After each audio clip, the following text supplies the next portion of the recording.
as traumatic that they carry throughout their lives. So it's important for us to expand our understanding and awareness of that word trauma and really see how it does impact us, not only as the event, but in our minds and our bodies, and especially our nervous systems. Sure. So taking that to the next level, sister, the question that comes is, how does trauma affect our daily lives? Alhamdulillah, you see a lot of people, you see our community members, people of different backgrounds and ages. Uh, what do you see as one of the biggest impacts when it comes to trauma? What happens to an individual who is being affected by a trauma?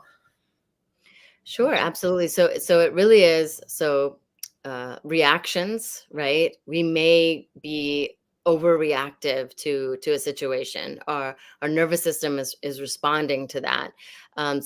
In the body, it can be, that fight or flight response that we think of if we are have experienced trauma, or that a trigger comes up for us in our day, where there's triggers everywhere, triggers and reminders of that trauma. In our relationships, in our work life, whatever we have going on, our body is going to get triggered in that moment and kind of go into a fight or flight response, fight or flight, or faint or freeze, right? Freeze is a really common response too.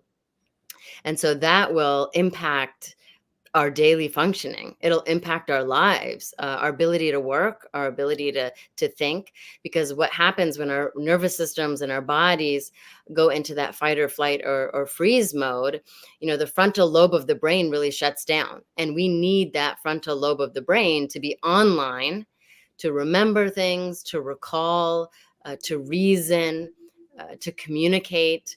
Um, to remember things. And so that will impact every interaction in our day. So if we are in a fight or flight or freeze response, which a lot of times you can't tell from the outside, somebody could be having that traumatic response in their body, and they're just not able to think in that moment. So that's Hmm. one of the ways it really hijacks the brain and impacts our daily living. There can Hmm. be flashbacks, difficulty sleeping and eating. There's so many different ways that it can affect us: the anxiousness, that worry, the overthinking, the ruminating over things. So there's so many different ways that trauma can really take over. And that's why it's so important for us to really know what it is, right?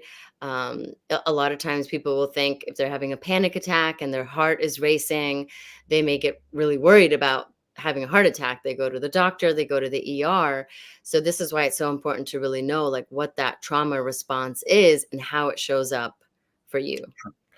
So, sister, when we talk about trauma and its effect, does it have to directly impact you as an individual to have an impact in your life, or could it be to someone that you care about or you love, or you know someone, or sometimes we may not even know someone, and they may be affected with the situation or circumstances.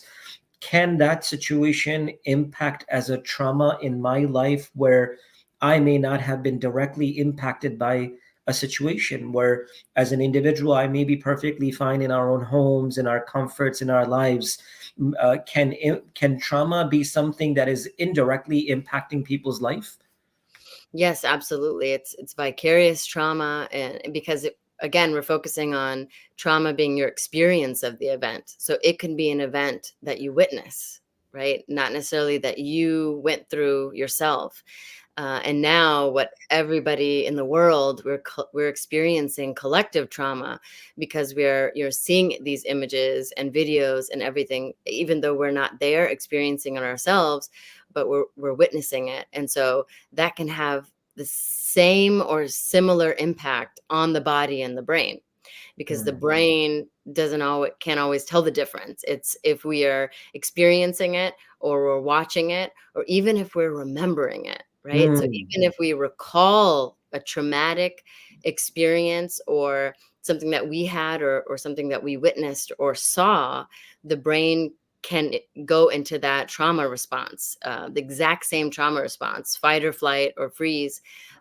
even though we're not even currently experiencing it. So we can remember something from 20 years ago, and our body will go into that same kind of lack of safety, survival mode, in that moment. So yes, vicarious trauma, trauma through witnessing, seeing, even hearing about something, and you haven't seen anything, that can bring about that trauma response in the mind and body as well. SubhanAllah. Mhm. Sister, coming to something which is relevant to the entire thing, which actually has gathered us this evening, is that we're seeing, a situation that, may Allah protect our brothers and sisters in Palestine and Gaza and across the world, wherever people are suffering in difficulty. And more than ever now, we are seeing things that we would have never witnessed maybe a decade ago, or even 5, 6, 7 years ago. We have seen and heard about, wars before. We have read about things, but it is as though that's happening in front of our own eyes. And sometimes, if I'm not up to date to those things, it feels like maybe I'm not doing enough, I'm not sharing enough, or I'm not commenting enough, or I'm not consuming enough. That's the least that I can do. My question to you, sister, is that how much of it is okay for us, and when do we need to stop and step away from all of this intake that we are having, of these images and these videos and these content that's there, that really softens our heart, but also puts us in a situation where it is affecting us, physically, mentally, socially, spiritually. It's having an impact where, even locally, you go to a wedding or you attend something and you're not all in it, right? You don't feel comfortable, you're not able to enjoy your food properly. So, as people, as an ummah, as individuals, how do we differentiate between consumption of this content that's going on right now? Yep, this is definitely a tough one because you expressed it exactly how we're feeling it, right? Where if we feel like if we take a step away from, the news and the videos and everything, then we're not, caring about it enough, or we're not doing enough. But it is absolutely essential that we recognize and understand the impact of this consumption on us, on our minds and our bodies and our nervous systems. One thing that um, people have been mentioning and they don't necessarily understand, which is so important to understand, is, some people are saying, like, I'm starting to feel numb, or I feel like I'm not crying as much, or they'll watch something and they feel like they aren't necessarily feeling something. And I let them know that that is also the brain and the nervous system going into protective, because things are too much. And so that's kind of like the freeze response. It's a numbing, right? It's a numbing of the nervous system. And it's because we've been consuming so much, because we've been seeing so much tragedy and devastation and severely traumatic things, that's also a mode of, like, a nervous system shutdown. So it's absolutely essential for us to be aware of the impact that it's having on us, and that self-awareness can kind of cue you into, okay, I really do need to step away, to put it away, to kind of get back to, self, to take care of self and others, right? Because it can really impact our relationships with others as well, our Mm. relationship with ourselves, with the people around us, with Allah subhanahu wa ta'ala, right? So it's really for us to take a step away, check in with ourselves, go back to that care, and giving ourselves permission to do that. Yes, of course, it is privilege. We have the privilege to be able to do that, to be able to step away, because people who are going through it, they cannot. May Allah subhanahu wa ta'ala help them. I mean, But it's important for us to do that, because it is further harm to us on the body and the self if we're constantly kind of pushing through the fight or flight response. I know myself, I'll have to really check in. I'll see a video or a photo or something and really kind of just check in to my nervous system. My chest is tightening, my heart is racing, I feel a lump in my throat.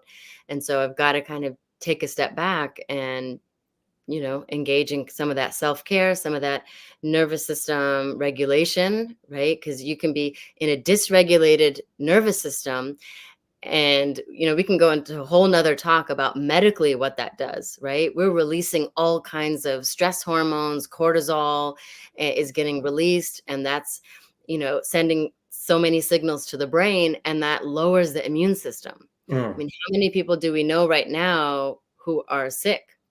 mm, And we say, okay, it's the weather, it's the time of year, but this kind of constant state of fight or flight and freeze, which our bodies go into because we're taking in so much traumatic material, there's a lot going on that's harmful to our bodies. So mm. it's essential to take care of self, and not in a, oh, I'm just taking care of myself. But it really is, if all of those hormones and are getting released, and it's bringing down our immune system, it is putting ourselves in harm's way. So, yes, doing as much as we can, staying involved, speaking up, doing as much as we can. And also, because it doesn't cancel that out, and also giving ourselves permission to take care of ourselves and others around us. That's so important, sisters. Jazakallah khair. And I think it reminds me of this very, beautiful hadith of the Prophet ﷺ as well, where he mentioned to his companions that if I did not fear that you will not bury your dead, I would have had you hear what happens in the grave, in the qabr. Meaning, if you were to visualize and see what I see and hear, you would stop burying your dead. Meaning, where it's important to know things, but it's also very important to make sure that we know when to stop and where to stop. It's not about we forget death, but Rasulullah SAW is telling the greatest group of individuals, the Sahaba, the men and women of that time, that if I did not fear that you will stop burying the dead, I would have asked Allah subhanahu wa ta'ala to show you what happens in the grave. So that means that sometimes we need to definitely step back. Sister, there's a word that I have heard from you the first time before, not this time, but the first time I had the blessings to be able to learn from you as well. The word self-care. And I see that, mashallah, you use that word. And this is also a question that someone has asked, and mashallah, they have, Brother Qasim says, mashallah, great discussion. Brother Kevin says, Saadia Yunus is one of the best. So he asks a question and says, what are different coping methods for these issues? And I think that attaches us with the same point that I had just asked about the word self-care. What is self-care? Meaning, as an individuals, as people, we have so many things going on. So what would be some of the quick steps for us for self-care for us, and especially in these conditions? Absolutely. So when I think of self-care, I think of the 3 A's, right? So it is awareness, acknowledgement, and action. So Mm, awareness is that self-awareness. We've got to know, right? What is going on in my mind and body? Am I having, ruminating thoughts? Am I having these negative thoughts?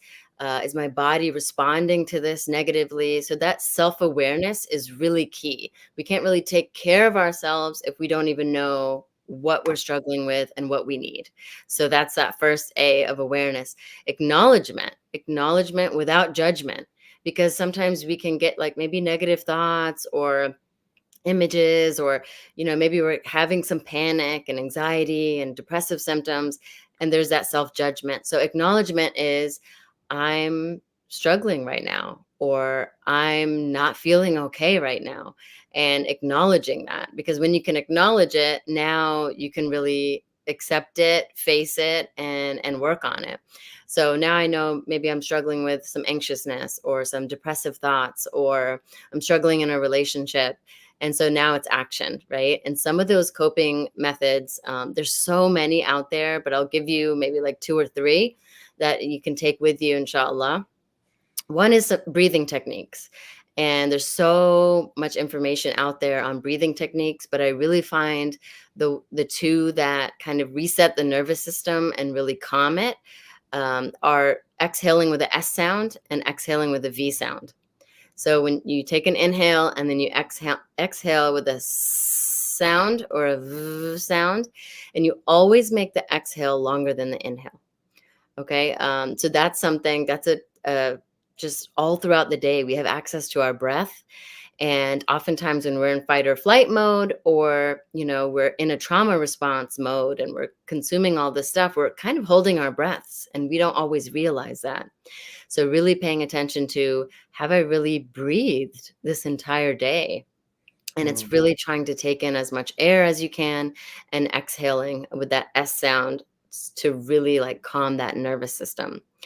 The second skill is, it goes along with EMDR. I'm EMDR trained, and EMDR is a natural, holistic way of healing trauma in the brain. And I really believe, subhanAllah, it's Allah's miracle it's to us, how quickly and fast and amazingly it heals trauma in the brain and body. So one of those tools is, it's slow bilateral stimulation.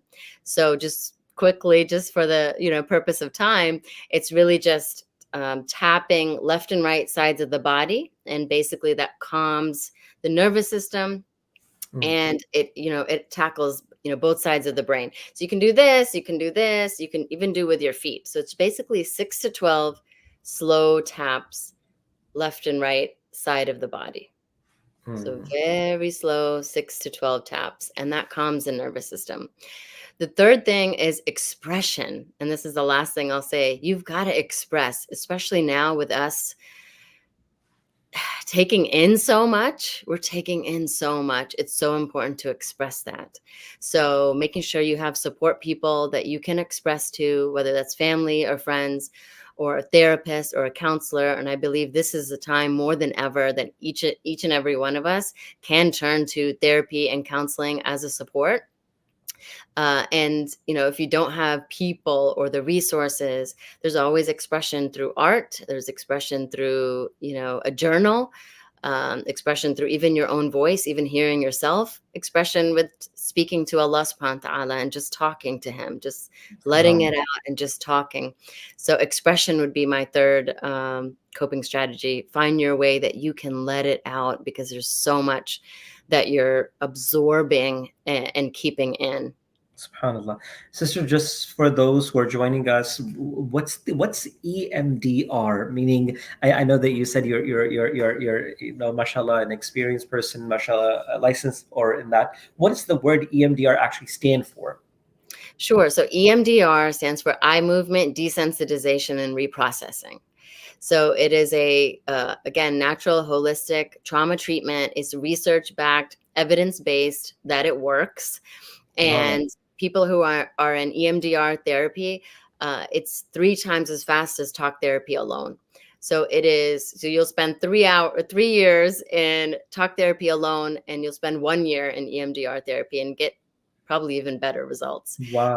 what it is we use eye movement, just like kind of like when we go to sleep, and there's the REM sleep, right, where your eyes are kind of darting back and forth.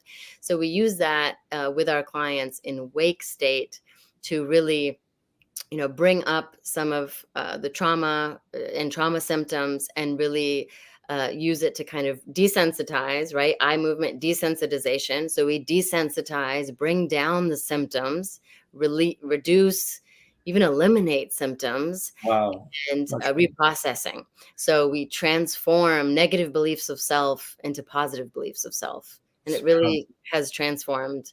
I've seen it in my practice and with myself personally, subhanAllah, it really transforms lives in such a positive way. That is amazing. That is amazing. Sister Sonia Gold says she is a great asset to our community. Alhamdulillah. Someone is asking that if they were to reach out to you personally for one-to-one consultation, is there a website or a phone or anything that people could reach out? And I know it's time more than ever that people should reach out to professionals. Yes, absolutely. So my website, everything online is Saadia Z Yunus. So SaadiaZYunus.com is my website. Anybody can reach out to me there. The email, phone number is on there. People can just text me there as well. Whatever's easy. Text, call, email. Sure. Anything at all, I'm completely open to. If somebody wants to set up a session, or if they want to ask for resources, or they need ideas, anything at all. If they need help finding a therapist, if they're not in New York, if they're somewhere else. I work with those in New York and Florida. And I have, clinicians in my practice as well. So we have a good team, alhamdulillah. But Hmm. definitely all over the world, there's coaching and consultations as well. So people can reach out to me from It's my name all over Instagram, Facebook, it's etc. with two A's. Yes, it's with two A's. It's two A's, SAA. Okay, that's perfect. Sister, before we conclude, and we're running almost to the end of time, and thank you so much for taking the time out on such a short notice. And you're always a great leader for the community and such a great resource. Thank you so much. And we're gonna definitely need you more. We need this to have more conversations on these particular topics. My final question is that how do we take it now here from within our families with regards to our discussion? We some have younger children, some have older children. Children are taking a lot of this information as well. So as parents, as families, what can we do to set a tone for our children that they don't lose the spirit, they don't lose the morale as well, but they also stay strong, they stay vigilant, and these situations, and of course everyone is consuming, even my third grader and fourth grader, even things just pop up on their screen, and Palestine will come in, Gaza will come in, and stuff like that will come in, and they will begin to think, and they will start asking. So what would be that remedy? And then some final concluding statements from you, please. Sure. So I'm actually doing a free workshop, inshallah, Monday. I believe it's the 20th, but I just put out that flyer. It's a free workshop on strategies for healing and communication strategies, relationship strategies, really kind of dealing with what's going on now, because we need those, right? Because we're all kind of consuming this stuff. We're having conversations. Some relationships are suffering because we have less capacity, right? We have less capacity to really hold space for ourselves, much less each other, right? So definitely it's important to make time. Like I always say, like have, even if it's definitely if you can do it daily, but at least weekly, like a family circle time, or where you kind of sit down and really check in with everyone. So it's Hmm. not only about lecturing or telling our kids and teens these things, but really hearing from them. And that's Hmm. absolutely essential. Like, what is the impact of them, right? With everything that's going on, what is the impact that it's having on them? Um, Yes. I can notice as a trauma therapist, like even with my kids, if there's tantrums, if there's fighting, if there's, somebody's feeling depressive, I know a lot of it is because of what we're seeing and consuming and Yes. seeing. So it's important for us to be aware and then to have those conversations with one another, really open up space for that, create space for that, and really continue to strengthen ourselves, even if it's like reading books on how to do that, right? How to have these conversations with kids and teens and everyone. That's essential. So yeah, those would be my topic points on that. Right. And just overall, I also wanted to point out how much you've done for the community, and just having these, hosting these are so absolutely essential, alhamdulillah, and it reaches so many people. So I wanted to say jazakallah khairan to you for hosting these, for inviting people in to really have these conversations, especially when it comes to mental health. Not everybody is so open about it, unfortunately. And so I just wanted to say jazakallah khairan to you for Barakallah. Barakallah. having these for the community. Alhamdulillah. So, Shra, I was going to ask those three A's again for myself and the audience. I know these are very important points. Sometimes in discussion we lose them, but those were very, very key points. So, if you can just highlight those three A's again so that we can take something important back, so we change ourselves tonight. Not that we had this half-hour conversation, but we go back with some positive points, inshallah, to make a change in our lives, so that inshallah we feel better spiritually, physically, mentally, socially, and inshallah become stronger to go back and help others, not only for ourselves but for others. But if you can kindly share those points again, so that we can have some points to take back with us. Sure, absolutely. So it was awareness, acknowledgement, and action. Mm, So one tip with awareness is just take a minute, just check in with yourself, your mind, your body, what's going on. Acknowledgement is acknowledging it without judgment, without criticism. I'm struggling right now, and that's okay. I'm human, right? mm, And then that action piece, and that's that self-care piece with someone else. And, in your life, it might be communication, right? Communication tips. Let me hear you. tell me your experience. How is this impacting you? And then with self, some of those breathing techniques and that slow left and right bilateral stimulation, 6 to SubhanAllah. 12 taps, That's inshallah. amazing. Thank you. Thank you so much. May Allah bless you, reward you, You and make as you a well. source of khair and barakah for the entire humanity. And thank you, brothers and sisters, for joining us. And inshallah, we'll try our best to keep these momentum and these programs going so that we can continuously provide and inshallah be a support for one another, inshallah. Again, thank you, sister, for joining us this You're evening. most Assalamu creative. alaikum wa rahmatullahi wa barakatuh. Jazakallah khair.